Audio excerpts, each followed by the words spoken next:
There's something happening right now in America that Big Pharma desperately hopes you never notice. For decades, they have operated in the shadows, quietly raising prices, lobbying Congress, and weaponizing a healthcare system that treats human beings like revenue streams. But this week, something unusual happened. A young lawmaker, Zohran Mamdani, walked straight into the center of that machine and called it out publicly. Not politely, not cautiously, but directly, naming the scam for exactly what it is: a system designed to push ordinary Americans into debt while pharmaceutical executives become billionaires. And suddenly, the people who run this industry, the ones who spend more on lobbying than oil, defense, and tech combined, are panicking. Because when someone exposes the truth this clearly, it becomes impossible to bury. This isn't just about drug prices. It's about power. It's about who runs this country, and whether ordinary Americans still have a voice in it. There's a certain kind of silence in American politics, the kind that isn't natural, but engineered. A silence created not by the absence of truth, but by the presence of power. And that's exactly what Zohran Mamdani shattered when he stepped up to the microphone and said what millions of Americans have felt for years but never heard spoken so bluntly: Big Pharma isn't a market. It's a cartel. The moment he said it, you could almost feel the oxygen shift. His tone wasn't performative or polite. It wasn't loaded with the usual Washington euphemisms like industry stakeholders or competitive pricing dynamics. No. Mamdani talked like someone who understood the human cost of the system, someone who refused to be intimidated by the polished lobbyists sitting in the back row. His voice didn't waver, and his language wasn't hedged. He didn't criticize Big Pharma. He accused them. And that distinction matters. Because in a political culture that depends on soft language, vague commitments, and bipartisan conversations, direct accusation is almost revolutionary. It's a threat to the entire choreography of Washington, the unspoken agreement that everyone must pretend the pharmaceutical industry is just another business doing its best to navigate market forces. Mamdani broke that spell. He named the architecture of greed for what it is. He exposed a truth that hits every American household. When drug companies charge whatever they want for insulin, cancer medications, ADHD treatments, and vaccines, it's not innovation. It's extraction. It's a deliberate strategy to squeeze families, ration life-saving medications, and use disease itself as leverage. And the response was immediate. Within hours, pharmaceutical lobbyists were on the phone with friendly journalists. Industry spokespeople rushed out statements accusing Mamdani of misunderstanding the complexities of drug pricing. Health policy analysts, many funded directly or indirectly by pharmaceutical foundations, appeared on cable news to reassure viewers that the real story was much more nuanced. Of course it is. When billions of dollars are on the line, everything becomes nuanced. Every truth becomes complicated. Every accusation becomes unhelpful. But Americans don't experience nuance when they're at the pharmacy counter. A diabetic mother doesn't see market dynamics when she's forced to ration insulin because it costs $300 a vial in the United States but $30 across the border. A parent of a child with leukemia doesn't appreciate supply chain pressures when chemotherapy prices triple in a year. A senior on a fixed income doesn't feel innovation incentives when they have to choose between heart medication and heating bills. These people, the real human beings whose lives are shaped by this system, were the invisible subjects of Mamdani's accusation. And for once, they were the center of the conversation. What makes this moment historic isn't just what Mamdani said, it's what it challenged. In Washington, there is an unwritten rule: you do not confront the industries that fund the building. You do not threaten the donors who keep both political parties afloat. You do not expose the machinery that turns illness into profit. Mamdani broke that rule. And when you break a rule that big, the entire ecosystem reacts. But this confrontation isn't just about politics. It's about truth versus a system built on secrecy. Power versus people. And the fundamental question of whether Americans still control their healthcare, or whether Big Pharma controls the country itself. And if this moment shook the pharmaceutical giants this much, just wait until we talk about how the drug price scam actually works. If Chapter 1 was about naming the enemy, this chapter is about understanding the machinery, the inner gears of the drug pricing system that politicians love to pretend is too complicated for ordinary Americans to understand. It's not complicated. It's engineered.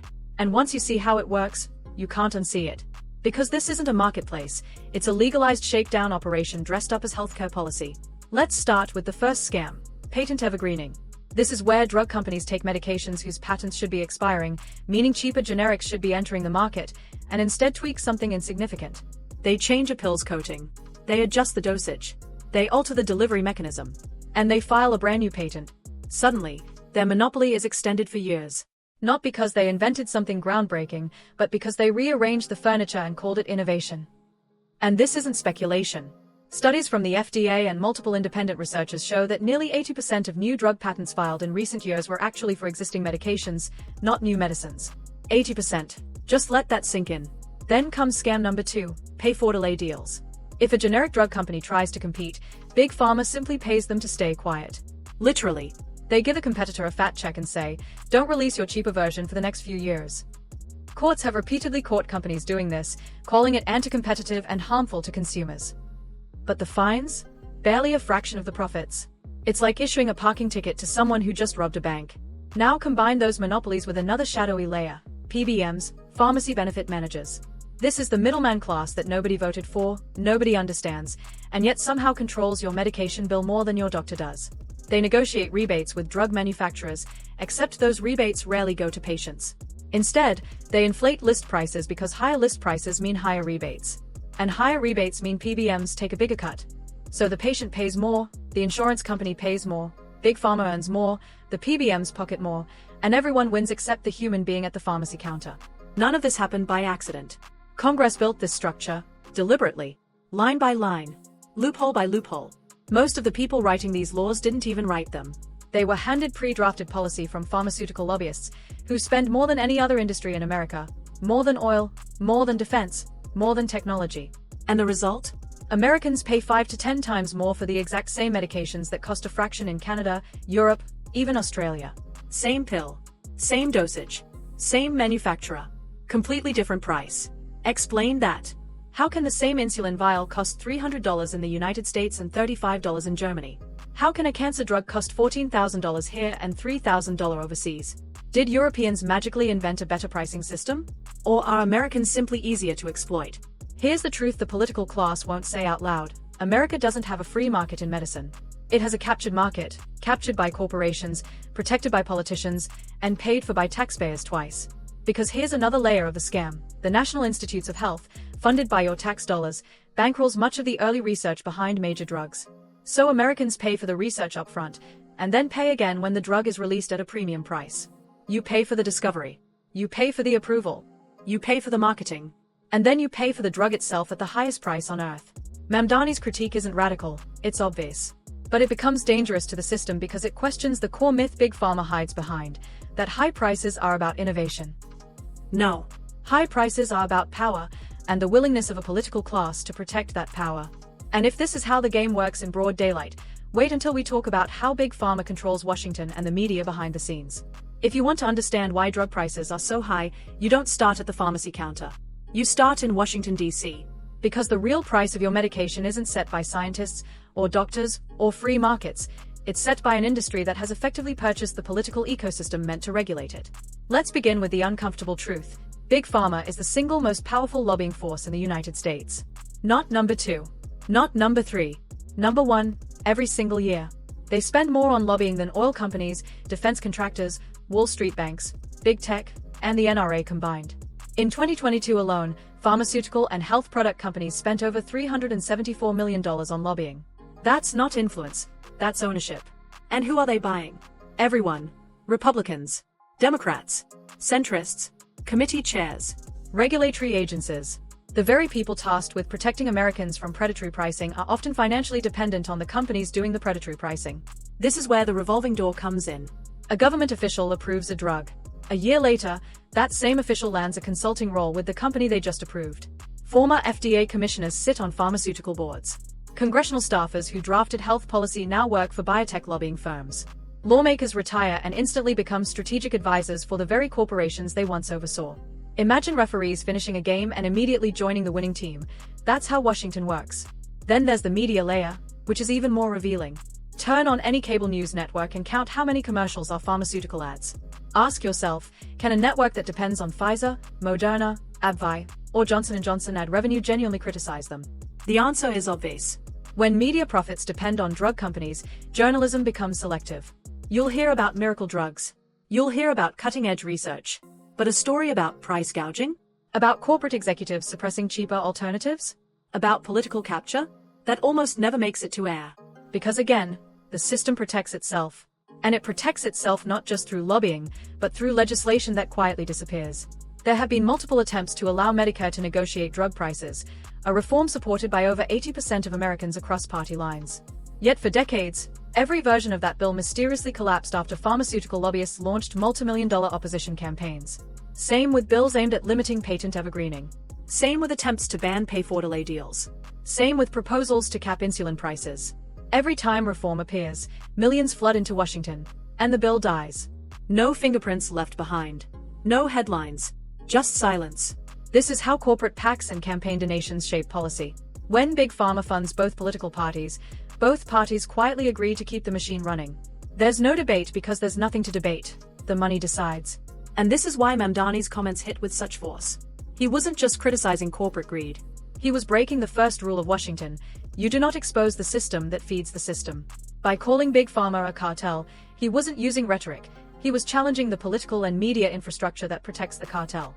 He disrupted the narrative that Republicans and Democrats rely on, that high drug prices are unfortunate, but ultimately complicated. No, they are not complicated. They are profitable. For lawmakers, for lobbyists, for media companies, for former regulators now sitting on pharmaceutical boards. Mamdani's accusation threatens more than a corporation. It threatens the entire arrangement. A multi-billion-dollar ecosystem built on secrecy, bipartisan compliance, and public ignorance. But what happens when that carefully protected machine meets real human suffering? Families who can't afford medicine, children rationing insulin. That's where we go next, the human cost Big Pharma hopes you never see. At some point, you have to pull the camera away from Capitol Hill and point it back at the real world, the America outside the committee rooms, beyond the corporate press releases, far from the polished lobbyists and their talking points. Because while Washington debates market dynamics, human beings are living with the consequences. And those consequences aren't abstract. They are brutal. They are intimate. They are lived every single day. Let's start with one of the most heartbreaking realities: CNA's rationing insulin. Think about what that actually means. These are people who spent decades working, paying taxes, raising families, and now, in the wealthiest country on earth, they are cutting their insulin doses in half just to make it through the month. Not because the medicine is scarce. Not because the science is expensive. But because companies discovered that desperate people make the most reliable customers. Then you have parents crowdfunding cancer treatment for their children. America has become the only developed country where GoFundMe is effectively part of the healthcare system.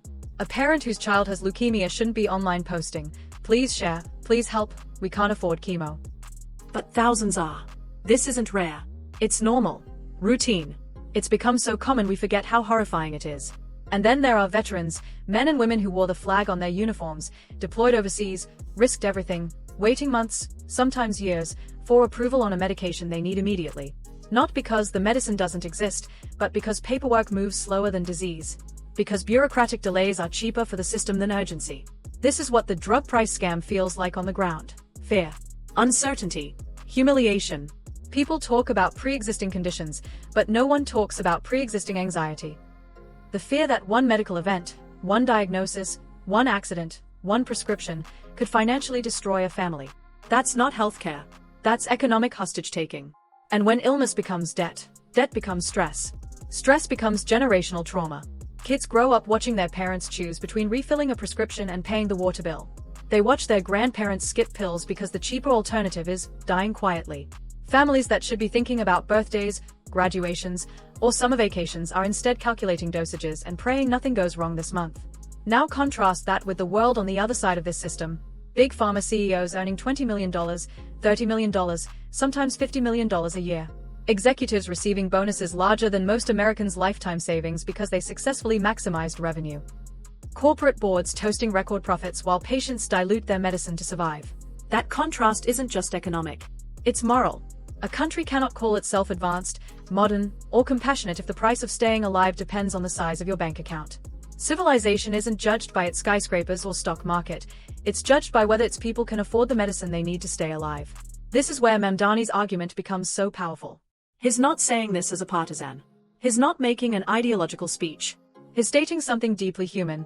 Access to medicine should not depend on corporations treating illness as a business model. He exposes a truth that elites hate, that high drug prices don't just bankrupt people, they erode something far more important: trust. Trust in institutions. Trust in government. Trust in the idea that the system is supposed to protect you, not prey on you. And when millions of Americans feel abandoned, when they see regulators captured, politicians silent, and corporations celebrating record profits, something happens. Something political, something cultural, something explosive. Because at a certain point, people stop asking for reform and start asking who really runs this country. And that question brings us to the next chapter, the bigger picture of power that sits behind the entire pharmaceutical empire. At some point, you have to zoom out. Because everything we've talked about, the price gouging, the lobbying, the rationing, the bureaucracy, is not the disease. It's the symptom. The real sickness is deeper, older, and far more dangerous. And Mamdani's speech didn't just expose Big Pharma. It exposed something far more uncomfortable, how power actually works in America. The pharmaceutical crisis isn't an isolated failure. It's a blueprint, a case study in what happens when an industry becomes so wealthy, so politically connected, and so essential to national infrastructure that it becomes untouchable. And that's the real story here. You see, America has built a political system where corporate power isn't just influential, it's sovereign. Industries don't lobby for influence, they purchase it. They don't compete in the marketplace, they write the rules of the marketplace. And they don't fear government oversight, they fund the oversight. Think about that for a moment. Regulators rely on the companies they regulate for data, research, post-market trials, industry fees, even employment after they leave office. Congress relies on them for campaign donations. Media relies on them for advertising revenue. Universities rely on them for funding. Non-profits rely on them for grants. When everyone at the table depends on the same industry to survive, who holds that industry accountable? This is the deeper structural rut Mamdani touched. Not by launching a policy debate, but by doing something much more radical. Telling the truth out loud. And the reaction, the panic, was revealing. Because the moment he exposed the system, he revealed the crack forming beneath it. American anger is reaching a tipping point. People across the political spectrum, conservatives, progressives, independents, all feel the same thing. That institutions once meant to protect them now feel like fortresses designed to keep them out. And nowhere is that more obvious than in healthcare. Ask yourself, who benefits when healthcare becomes a corporate marketplace? Who wins when life-saving medicine is priced like luxury goods? Who profits when illness becomes a subscription model? It's certainly not the American people. It's the institutions, the corporations, the lobbyists, the consultants, the bureaucrats, the investors, who thrive on complexity, opacity, and controlled scarcity. And that's why Mamdani's speech matters. Because it reframes the conflict not as Democrat versus Republican, not as left versus right, but as people versus institutions. The many versus the protected few. The sick versus the system built to monetize sickness. When he said, "This is a cartel," he wasn't describing a business model. He was describing a power structure, one that stretches across political parties, branches of government, media outlets, and entire industries. A structure that stays stable because everyone at the top benefits from pretending it's normal.